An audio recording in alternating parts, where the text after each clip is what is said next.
The sound of crying echoed through the cold shelter hallway. But this wasn't the usual barking or whining of dogs. It was different. Behind the metal bars of kennel number 23, Max, a large German shepherd with deep brown eyes, sat with tears rolling down his face. The shelter workers had never seen anything like it before. "Sarah, come look at this," whispered Tom, the night shift worker, calling over his colleague. "I've worked here for 10 years, and I've never seen a dog actually cry like this." Sarah walked over and knelt in front of Max's kennel. The big dog looked at her with such sadness in his eyes that she felt her own heart breaking. His black and tan fur was still beautiful, but you could see he had lost weight. A half-full food bowl sat untouched in the corner. "How long has he been here?" Sarah asked, reaching through the bars. Max gently placed his head against her hand, but the tears didn't stop. 2 weeks, Tom answered, checking the paper attached to the kennel door. "Says here he was found wandering near the old Miller farm. No collar, no chip. Look at his back though.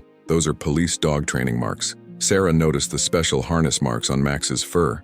This wasn't just any German shepherd. He had been a working dog, maybe even a police dog. But what was he doing alone on a farm? And why would such a well-trained dog be abandoned? That night, Max's crying got louder. Other dogs in the shelter started to act strangely too. Some howled along with him, while others became unusually quiet. It was as if they could sense something the humans couldn't. The next morning, when the shelter manager came in, she found a note on her desk. It was from the night crew. "Something's different about the German shepherd in number 23. He cries real tears and won't eat. The other dogs are acting weird around him. We think he's trying to tell us something." Also discovered possible police training marks. Maybe worth checking with local K9 units. The manager sighed and looked at the calendar on her wall. There was a big red circle around Friday, just 3 days away. That was when they had to make space for new arrivals. Dogs that hadn't been adopted by then would be put to sleep. Max's kennel number was on that list. As she walked past kennel 23 that morning, Max stood up for the first time in days. He walked to the front of his cage and put his paw through the bars like he was trying to shake hands. His tears had stopped, but his eyes held a message that seemed to say, "Please wait, someone is coming for me." The manager felt a chill run down her spine. In all her years running the shelter, she had never seen a dog act this way. What did Max know? Why was he so sure someone was coming? And most importantly, would they arrive in time? She pulled out her phone and started dialing the local police department. Maybe, just maybe, somebody out there was missing this special dog. As she waited for someone to answer, Max let out a soft whine. But this time, it sounded almost like hope. The mystery of Max's past, his unusual behavior, and the race against time to save him had begun. What happened to bring this highly trained dog to the shelter? Why was he crying real tears? And would anyone come to claim him before his time ran out? Little did they know, miles away, someone had just woken up from a coma, asking for their dog. Officer James Mitchell opened his eyes to the bright lights of County General Hospital. His head was pounding, and the white ceiling seemed to spin above him. A nurse quickly noticed he was awake and rushed to his bedside. "Max?" It was the first word he managed to say, his voice rough from weeks of silence. "Where's Max?" The Iran nurse looked confused. "Take it easy, Officer Mitchell. You've been in a coma for 3 weeks after the accident. Do you remember what happened?" James tried to sit up, but his body felt heavy. Flashes of memory came back to him. It had been a stormy night. He and Max, his K9 partner of 4 years, were chasing a suspect through the old Miller farm. There was a loud crash, then darkness. "My dog," James said more urgently. "Max was with me, German shepherd. Where is he?" Dr. Reynolds walked in just then carrying James's medical chart. "Officer Mitchell, when the rescue team found you in that collapsed barn, there was no dog with you. They searched the area, but the storm was too heavy. They had to get you to the hospital immediately." James's heart sank. For 3 weeks,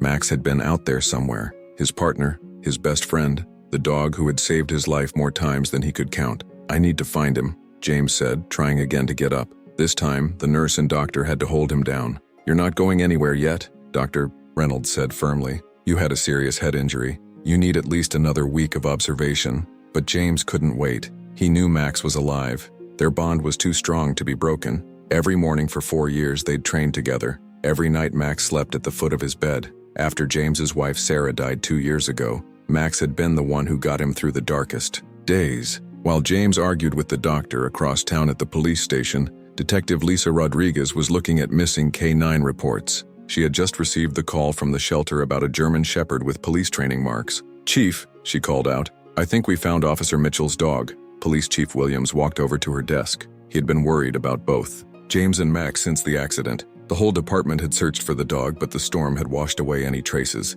Are you sure it's Max? The chief asked. The shelter says he's crying actual tears, Lisa replied. And get this, he started crying exactly 3 weeks ago, the night of the accident. The chief remembered how close James and Max were. He'd never seen a K9 team with such a strong connection. Let's go get him, he said, grabbing his keys. But when they arrived at the shelter, they hit their first obstacle. Sarah, the shelter worker, met them with a worried look. There's a problem, she said. Yesterday, a man came in claiming to be Max's owner. He had photos and everything. He's coming back today to take him home. The chief frowned. That's impossible. Max is a registered police dog. I know, Sarah replied. But our computer system was down yesterday, so we couldn't verify anything. The man was very convincing. He's the one who told us Max's name. Detective Rodriguez felt something wasn't right. Can you describe this man? As Sarah described him, the chief's face darkened. The description matched Carl Jenkins, the suspect James and Max had been chasing the night of the accident.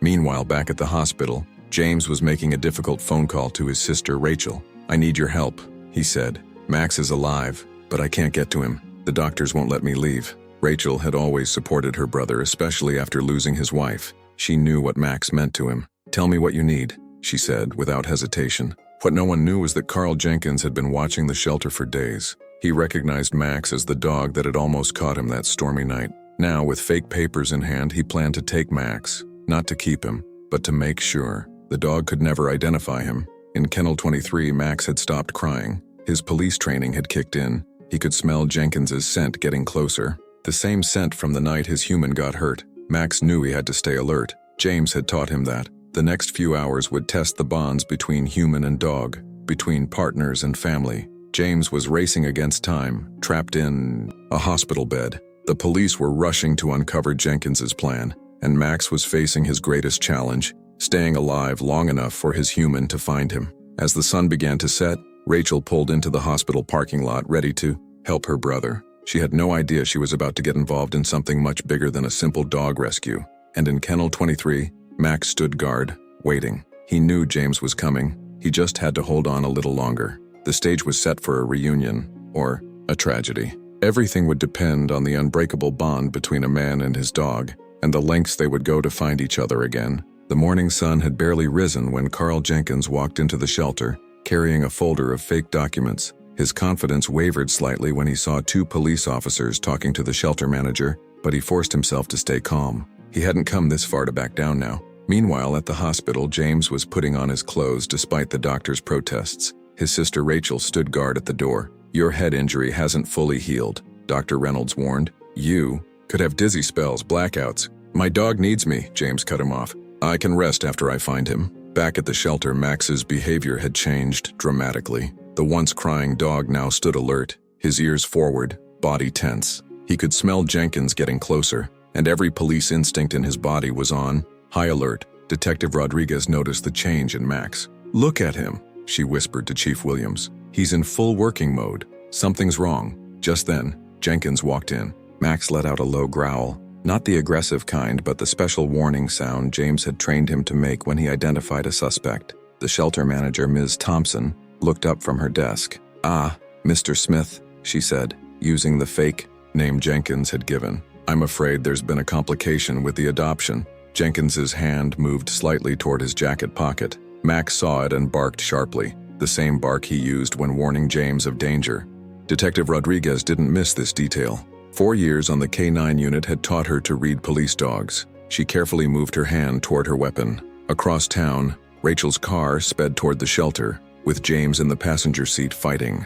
Waves of dizziness. Each time his vision blurred, memories of Max filled his mind. Max as a puppy at the police academy, failing every test until James started training him. The day Max found a lost child in the woods when every other search dog had given up. The night after Sarah's funeral, when Max stayed awake all night, his head on James's lap. Stay with me, brother, Rachel said, noticing James's pale face. We're almost there. At the shelter, Jenkins was starting to sweat. The police officers weren't leaving and Max wouldn't stop staring at him. He needed a distraction. Suddenly, the shelter's fire alarm went off. Jenkins had paid a teenager to pull it.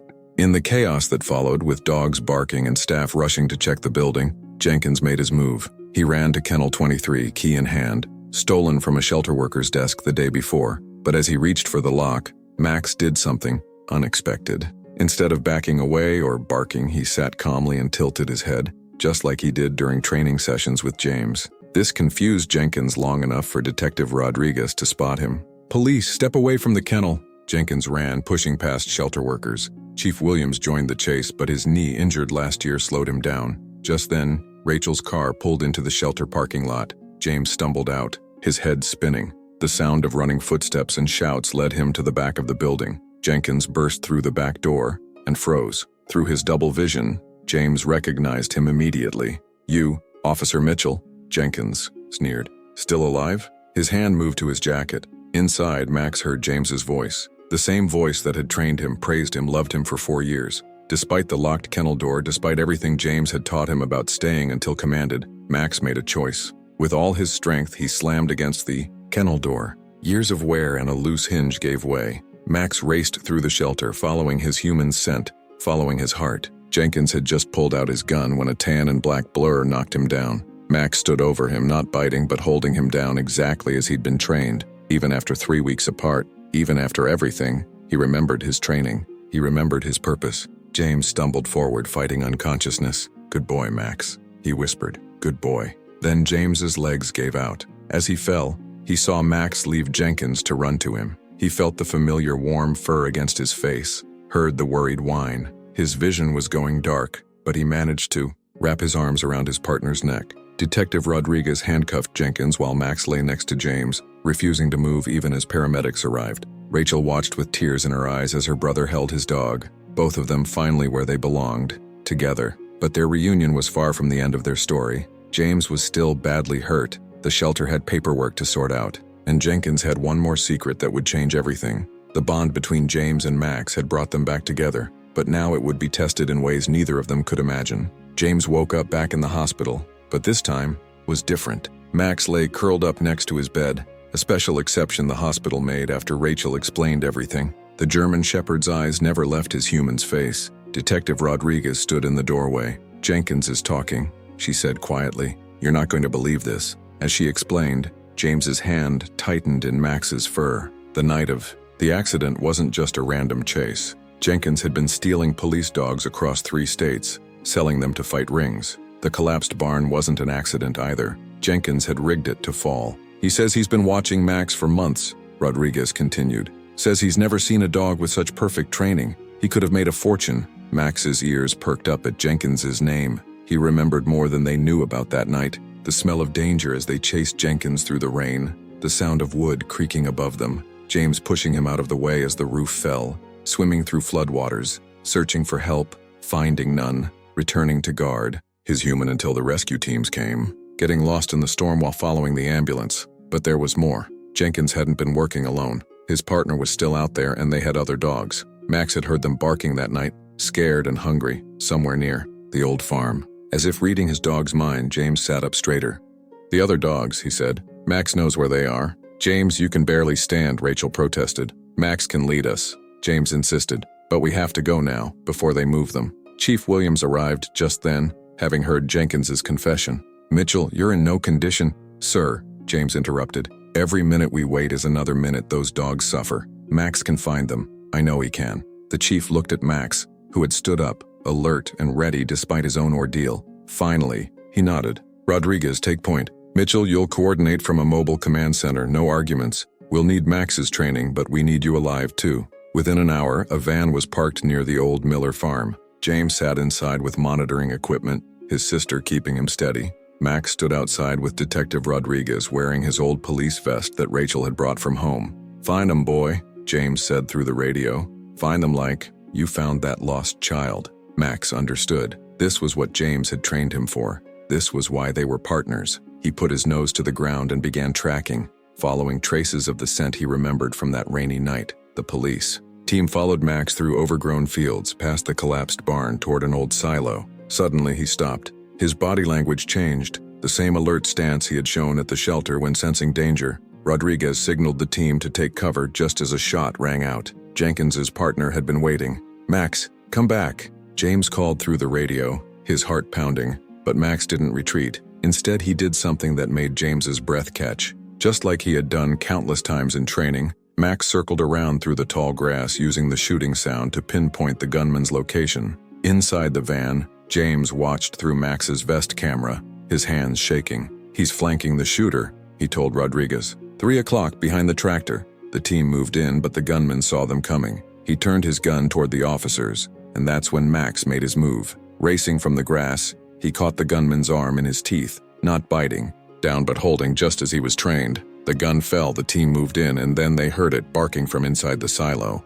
Lots of barking. They found 15 dogs inside. German Shepherds, Belgian Malinois, Dutch Shepherds, all stolen police dogs, all alive thanks to Max. As the rescue teams arrived to help the dogs, Max trotted back to the van. James was already outside, leaning on Rachel for support. Man and dog looked at each other, both remembering that rainy night 3 weeks ago. "You came back for me at the barn, didn't you?" James said softly. "You never left me." Max pressed his head against James's leg, his way of saying, "Of course I did." Detective Rodriguez watched them with tears in her eyes. "Now we know why he was crying at the shelter," she said. "He wasn't sad. He was trying to tell us about the other dogs. He was trying to tell us he needed to finish his mission." The chief walked over, looking at Max with new respect. "Officer Mitchell," he said formally, "I believe your partner has earned his badge back." James knelt despite his dizziness, hugging Max tightly. "You never lost it, buddy," he whispered. "You never lost it." The other rescued dogs were barking, in their transport vans. Not scared barks now, but happy ones. They were going home, back to their own partners, their own families. And it was all because one dog never gave up, never stopped being a police dog, even when he was lost and alone. But as medical teams checked the rescued dogs, someone noticed something about Max that would change everything one last time. The veterinarian's discovery about Max left everyone speechless. During his examination of the rescued dogs, Dr. Anderson found something embedded under Max's skin, a tiny metal fragment near his shoulder. "It's a piece of the barn roof," the doctor explained. "He must have been hit when it collapsed. That's why he was limping when he arrived at the shelter." James felt his throat tighten. "He was injured this whole time, and still performed his duties perfectly," Chief Williams added, shaking his head in amazement. After a minor surgery to remove the fragment, Max rested at home, his real home, with James. The house felt different now. Pictures of Sarah still hung on the walls, but somehow the sadness that had lingered there for 2 years felt lighter. Rachel came by every day during James's recovery, watching her brother and Max heal together. Sometimes she'd find them both asleep on the couch, Max's head resting on James's chest, rising and falling with each breath. One morning, a month after the rescue, James's doorbell rang. Outside stood a little girl, maybe 7 years old, holding her mother's hand. "Are you Max's human?" the little girl asked. James nodded, confused. "I'm Emily," she said. "Max found my brother Tommy in the woods last year. He was lost for 2 days, but Max found him." James remembered that search, one of their hardest cases with a happy ending. "We saw Max on TV," Emily's mother explained, "with all those rescued dogs." Emily insisted on bringing him something. The little girl held out a handmade card. On it, she had drawn a German Shepherd wearing a cape like a superhero. Inside, in crooked children's handwriting, it said, "Thank you for finding my brother and all the other dogs. You're a hero twice." Max, who had been watching from behind James, stepped forward gently. Emily giggled as he gave her hand a soft lick. That card became the first of many. As news of Max's story spread, letters poured in from across the country. Children sent drawings. Other K9 officers sent photos of their partners, some of the very dogs Max had helped rescue. The wall that once held only memories of Sarah began filling with new memories, new joy. James's recovery took time.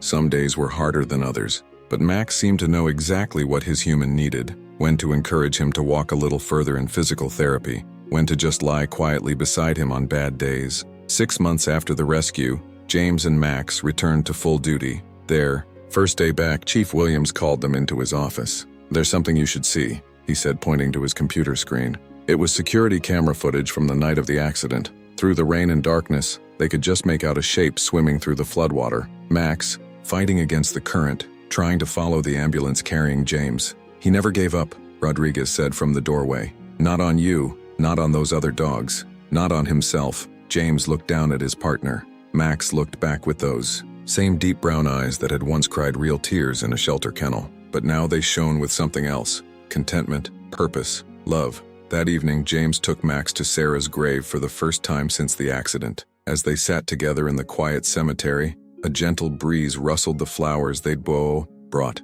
You know what Sarah would say? James spoke softly to Max. She'd say, "We saved each other." Max rested his head on James's knee, and James realized something. All those weeks Max spent crying in the shelter, he wasn't just grieving their separation or trying to alert people about the other dogs. He was keeping a promise. The same promise every police dog makes to their partner. The same promise James and Sarah had made to each other. To love, to protect, to never give up. As they walked home in the setting sun, they passed the local elementary school. A class was just letting out, and a chorus of excited voices rang out. "It's Max! It's the hero dog!" Max wagged his tail as children crowded around, while James watched proudly. His partner wasn't just a police dog anymore. He was a symbol of hope, a reminder that love knows no boundaries, that loyalty can overcome any obstacle. That night, as Max settled into his bed next to James's, a new call came in over the radio. A missing child case. James looked at Max, who was already alert and ready. "What do you say, partner? Ready for another adventure?" Max's answer was a quiet woof, not the cry of a lost dog in a shelter, but the confident bark of a hero who had found his way home. And as they headed out into the night together, both, man and dog, knew that while their story had begun in tears, it would continue in triumph. Because sometimes the strongest bonds are forged in the hardest moments, and the greatest acts of love come from the simplest promise to never give up on each other.